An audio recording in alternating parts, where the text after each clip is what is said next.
Do you just love mashed potatoes, but you don't like the carbs or the calories? Well, guess what? Now there is an amazing alternative that you may not be aware of, and it's called a puree of celery root.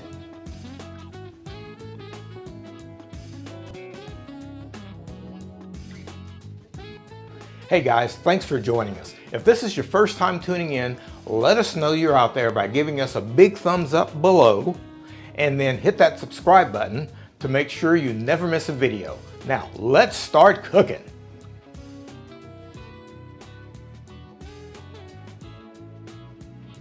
So an often overlooked vegetable, especially in the United States, is the celery root, or as they say in France, celeriac.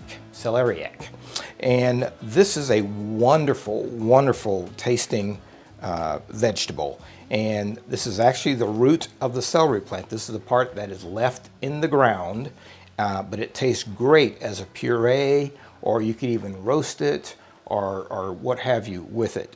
But people often overlook this just because it's so strange looking and they don't really know what to do with it. So I'm going to show you how to break it down and then we'll start cooking it. But our ingredients for this puree, which is phenomenal by the way, it's you know, a kind of the texture of mashed potatoes, but I think less carbs than mashed potatoes, and it's just very, very tasty. So we've got one celery root here, and this makes a lot more than it looks like. And we've got a little bit of salt because we are going to bring this to a boil, and then we're going to slow simmer it for probably 30 or 40 minutes. It takes a while for this to break down and become quite soft. So we've got our salt, then we've got some butter that we'll finish it with. We'll put a little bit of butter in when we're boiling it, but we'll finish it with butter. And then we've got one garlic clove. We'll just go ahead and stick that in there. And when we season it, we're going to use some salt, some fine sea salt, and some white pepper. You want to use white pepper with this as opposed to black pepper. And then our main thing that we're going to use to cook this with is actually milk, whole milk. We've got an entire liter of whole milk. So let's start breaking the celeriac down. So to break our celeriac down, it's really helpful because most of them have this little flat bottom, which is great. And so what you want to do is just put your celeriac down on your bench here, and then just use a sharp chef's knife and just trim it with the knife. This is probably the most efficient way to do it. Just going all around it, just to reveal the white meat. Just like that. And we'll trim the top off,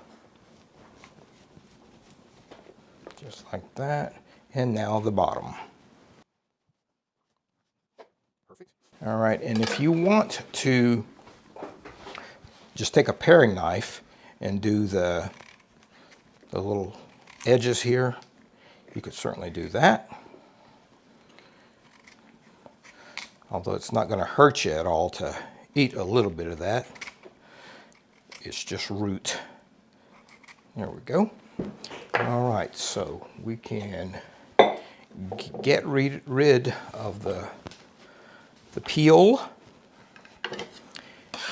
And now what we want to do is just cut this into manageable cubes. And so we take advantage of the fact that it's got that flat bottom. So we'll just come down with our knife and just make sure you keep your hand on top, just like that. And then flat on the bottom, just like that. And now we just want to come down and cut it into, I guess these are about 3/4 of an inch thick cubes or pieces. And again, keeping your fingers away from the bottom of your knife, and we just want to do that. And as much as possible, trying to cut these into similar sizes. And then just place those in your bowl, and we'll start cooking them. Okay, our celeriac is all cubed, and we simply pour that into our pot. And I'm just going to put just a couple of cubes of butter, that may be a tablespoon. And we will now just cover that with milk. And you need to make sure that the milk pretty much comes up to the very top of the celeriac. We don't want this overly wet, but by the time this cooks down, a lot of the milk will have evaporated. So there we go. And now we'll just toss in a little bit of salt, just like if you're boiling something in water, because that helps to season it, or kind of pre-season it. And what we'll do is turn this on, and we'll bring it to a slight boil, and then we'll turn it down and let it simmer probably 30-40 minutes until they're very, very soft. Our milk has come to a boil now, and you can see it's kind of puffing up a little bit. So what we'll do now is we'll just turn the heat down, and I'm going to put the lid on and just let that simmer for probably another 30 or 40 minutes. I'm going to leave the lid open just a little bit, but we'll just turn it down to quite low and just let it simmer for about 30 or 40 minutes until the celeriac is very, very soft. Let's check on our celeriac, and as you can see, the milk, when it starts to heat up, it starts coming up. That's why you don't want it. You want to keep this very, very low. You want to keep that flame very low. So now let's just stir it in. You can see a little bit of the butter on top there. And we're still not there. We're probably maybe 3/4 of the way there. But let's just check one of these. Yeah, there's still some resistance. You want your knife to be able to go through it with no resistance whatsoever. But man alive, you talk about the scent is fantastic. And it's a great flavor. The celeriac puree is a great flavor. You know, a lot of people use this as a replacement for mashed potatoes. It's actually a much lower carb count per gram than mashed potatoes or several other root vegetables. And so it's quite healthy for you, and it's very, very tasty. So we'll continue to let it cook, and we'll check it again in about 15 minutes. Hey everybody, it's Walter from Artistic Gourmet Adventures. My wife Kim and I own this unique small group tour company where we host groups of 6 to 12 guests for 1-week luxury adventures in beautiful locations throughout Europe and the United States. I have the privilege of being the adventure chef, creating and preparing daily gourmet meals for our guests. So, in this video series, from our cozy home kitchen here in the beautiful Loire Valley of France, we will demonstrate a wide variety of recipes, from culinary classics to originals, as well as covering professional kitchen techniques for the home chef. For more information on Artistic Gourmet Adventures, check our website, linked in the description below. Okay, it is time to check on our celeriac, and this smells incredible, looks good. Those are pretty soft. Yep, I think that is about right. Okay, so what I normally would do with this is you can do it a couple of different ways.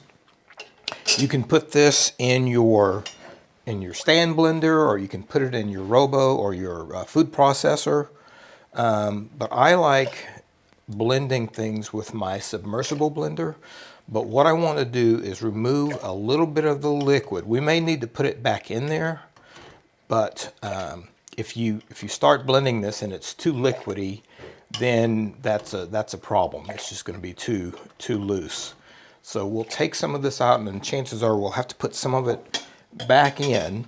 But that's what we'll do, is we'll start with that mixture. This mixture here, you can see it's just Some of the milk has evaporated, and that's where we are. So let's do our submersible blender, and I'm just going to start by pulsing it a little bit. Just like that. Just going around the pot. Okay, good. All right, let's lift it up a little bit.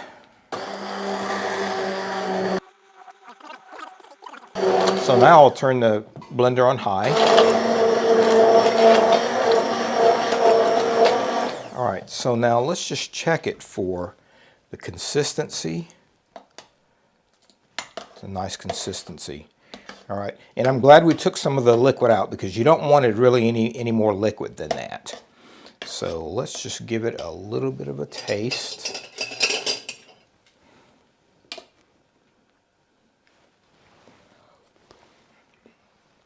Oh, it's dreamy.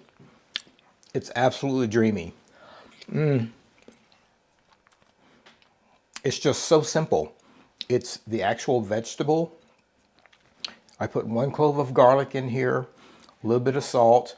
I probably put a tablespoon of butter. And honestly, it's absolutely perfect. It doesn't need anything. It's done. And, or of course the milk, I forgot the milk. But this is done. It is ready to go to the table. It is time to give this celery root a taste. And like I said earlier, it's called celeriac in French. But I want to make it clear that this does not taste like celery. It is the root, but it doesn't taste like celery. And wow, you talk about a versatile vegetable. This one we've made as a puree. It's kind of like a substitute for mashed potatoes. And we have found out that this is actually literally half the carbs and half the calories of mashed potatoes, and it's just loaded with nutrients and many other good things for you. So and it's just so versatile. You could roast this vegetable, you can cube it with other root vegetables. Of course, you know, you can puree it like we've done here. You can slice it thinly and fry it for chips. You can do small cubes and dress it in a vinaigrette for salad. So it is just one of the most versatile vegetables you'll ever find. So let's give it a taste.